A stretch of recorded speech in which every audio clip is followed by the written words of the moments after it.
come on. Suuraa keetii na ergi yookiin immoo suuraa wajjin kana saniin booda osoo ilaaltuun delete siif godha. Siin jedha yookiin siin jetti. Garuu suuraan delete waan gootaniif qofaa hin badu jechuudha.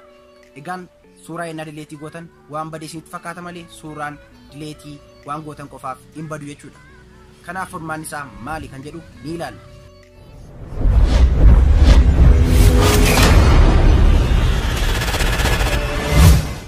Egaan kana qofaa miti.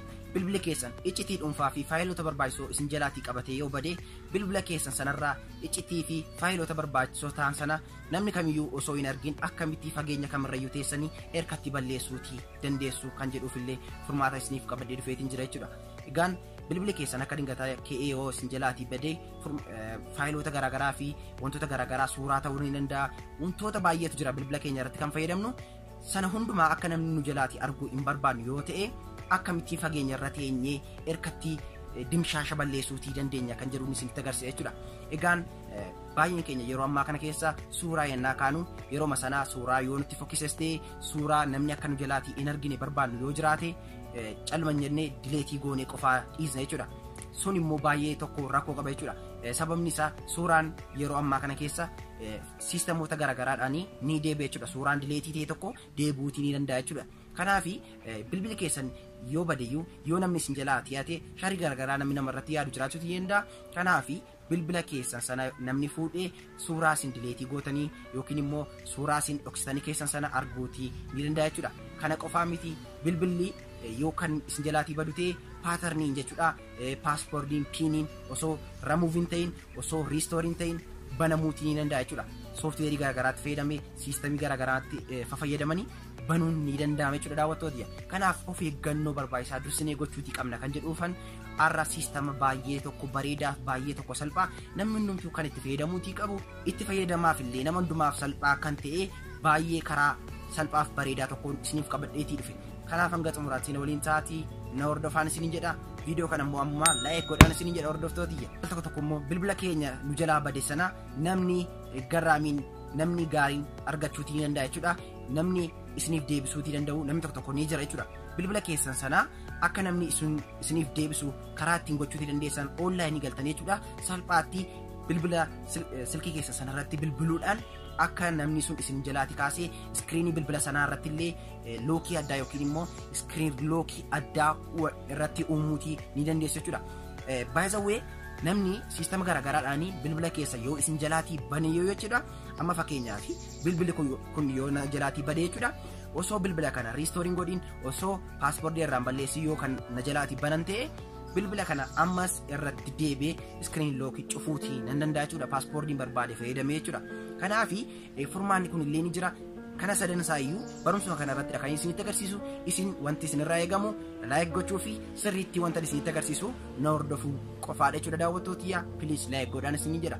Egaan gara iskiriinii deemuudhaan bilbila irraa fayyadamuudhaan bilbila lama wal bira qabuudhaan isinitti agarsiisa jechuudha. Kanaaf isin waan man isinitti agarsiisu hordofa baay'ee salphaadha jechuudha. Kanaaf wanti isin barbaachisu bilbilaa fi application tokko qofaadha jechuudha. Application ittiin baay'ee tokko salphaadha. Meegaabaaytii 3 qofaadha jechuudha. Meegaabaaytii 3 jechuun iddoo suuraa tokko jechuudha. Kanaaf baay'ee tokko salphaadha. Garastiin isin dabarsa. Kanneen subscribe nan godhin jirtan immoo chaanalii kana OTS kan jedhu subscribe gochuutii hin dagatina. Chaanalii kana irratti wantoota teekinooloojii wal qabatan akkasumas immoo appilikeeshinoota haaraa wantoota isin fayyadu jedheeti yaadee kamiyyuu kanan isiniif gadhiisudha waan ta'eef like subscribe gochuutii hin dagatina isin jedha. Amma gara iskiriinitti dabarraa sirriitti na hordofaan isin jedha. Okay, daawwattoota kun walitti deemneeti jira. Egaan jalqaba irratti appilikeeshinii kana buufachuutii qabdu jechuudha. Aappii kanas lafa isin argattanii barreeffama viidiyoo amma ilaalaa jirtan kanarra cuqaasuudhaan salphaatti diskiriipshinii jala waan argattanii fi achiin galtanii weebsaayitii koorraa buufachuutii ni dandeessu jechuudha. Baay'ee tokko itti fayyadamaaf salphaadha jechuudha. Jalqaba gaafa keessa seentanii haala kanaatiin kan inni isiniif baasu kunootii wanti hundumtisaa kana fakkaata jechuudha.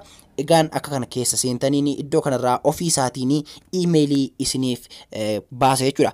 Yoo iimeelii kan biraa fakkeenyaaf bilbila keessan sana duukaa iimeela akkamiidhaan gattan isin bilbila sana osoo isin jalaatii hin badin dura iimeelii irratti fayyadamaa turtan sana iddoo kanarra galchuutii dandeessu jechuudha.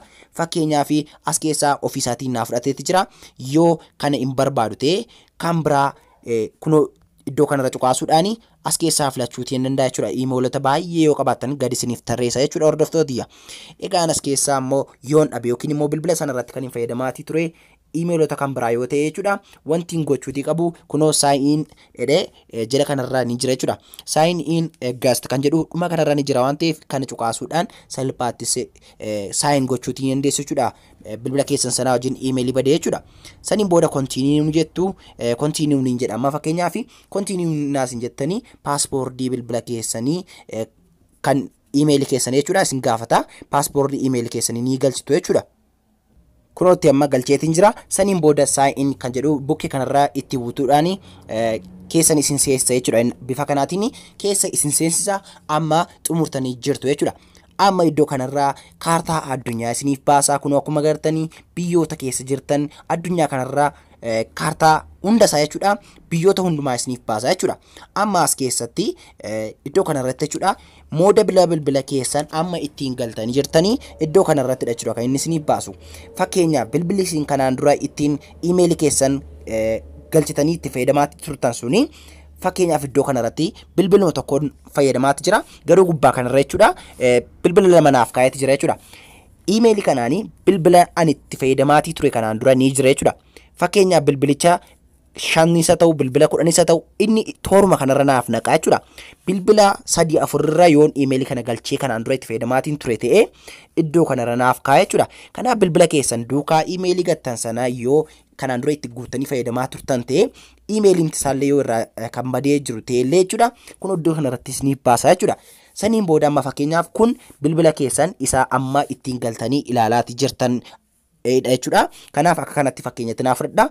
Iddoo kanarra immoo bilbiloota kan biroo kan ittiin iimeelii keessan galchitanii fayyadamaa turtan kan isin jalaatii bade kanattuun isin jalaatii atte sana iddoo kanarra bu'uudhaan isiniif baasa jechuudha. Fakkeenyaaf naaf baaseeti jira jechuudha iddoo kanarra. Iddoo kanarraa innaan naaf baasu wanti godhu iddoo kanarratti gaa P20 jedha jechuudha. Adda addummaa ni qaba iddoo kanarratti Huawei P20 Lite jedha. Iddoo kanarraa immoo Samsung A10s jedha jechuudha. Kun bilbila koo isa nama ittiin isinitti agarsiisaa jirudha. Inni kan biraan immoo inni kun immoo isaa angatedha jechuudha. Fakkeenyuma akka kanatti naa qabadha. Fakkeenyaaf bilbila kana jechuudha yooni restore gochuutii barbaade nama na jalaa fudhate san harkatti osoo inni iccitii koo hin argin akkuma bilbili koo na jalaa badeeni haaluma nama isinitti agarsiise kanaan seentaniitu dileetii gochuutii ni dandeessu jechuudha. Wanta hunda isaa jechuudha. Wanta bilbila keessan irratti argamu iccitiin keessan akka dhokachuutii barbaadan akka inni dhokatu kan barbaadan kamiiniyyuu irraa erase gochuutii ni dandeessu jechuudha. Kana gochuuf baay'ee tokko salphaadha. Kana gochuuf wanti isin gootan kunoo dhuma kanarra jechuudha. Erase device kan jedhu jira jechuudha. Erase device kan jedhu kun innaa isin cuqaastanii iddoo kanarraa erase device isiniif baasa jechuudha. Erase device kana innaa isin tuqxanii kunootti erase isiniif godha jechuudha. Isin kana tuqxaniinnaan guutummaa guutuutti bilbilli keessan restore ta'a. Suuraan lammata deebi'ee argamuu hin danda'u. Omaa wanti tokko bilbila keessan irraa wajjin kan isin jalaatii bade hundi isaayyuu dileetii isiniif ta'a akka jalqaba faafrikaadhaa beetti deebi'ee jechuudha. Amma bilbila koo restore gochuutii hin barbaadu garuu karaa kanadhaa kan isin ittiin dileetii gootan jechuudha. Baay'ee salphaadha manni hordoftootiyya. Kanaaf baay'ee salphaadha. Akka kanatti privacy mataa keessanii eeggachuutii ni dandeessu jechuudha. Amma kan jalqabaa kana xumurreetii jira. Waa'ee yaaddoo suuraa, waa'ee yaaddoo faayilaa xumurtanii jirtu jechuudha. Amma immoo gara kan biraatti deebine jechuudha. Fakkeenya bilbila keessanii yoo namni isin jalaa fudhate sun isiniif deebisuu barbaadate namni tokko mini jechuudha mallisa fedha isiniif deebisuu akka inni qabuuf dhiisuu ittiin cheekii gochuuti yoo barbaadanii salphaadha jechuudha. Wanti isin gootanii fakkeenyaaf bilbila keessan sanarratti bilbiluudhaaf kunootti play sound kan jedhu kana naan cuqaasu meesti bilbila koo isa na bukkee jiru kana wanta inni ta'uu inni ilaalla jechuudha. Kunootti an bilbila kunootti ennaan dhaabammoo in dhaabata jechuudha. Play sound naan jedhu in sirba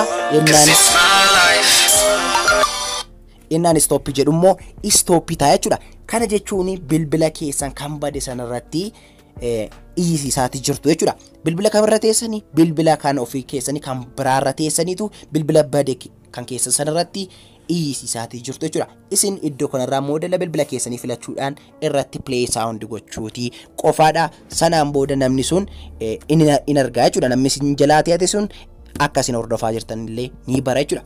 Inni kan biraan screen lockii itti gochuudha jechuudha. Fakkeenya bilbila keessan namni yoo osoo paaspoortii irraan balleessin osoo immoo faayila keessanii ficcitii keessan irraan balleessin siistemii garagaraatti fayyadamee yoonni banate jechuudha.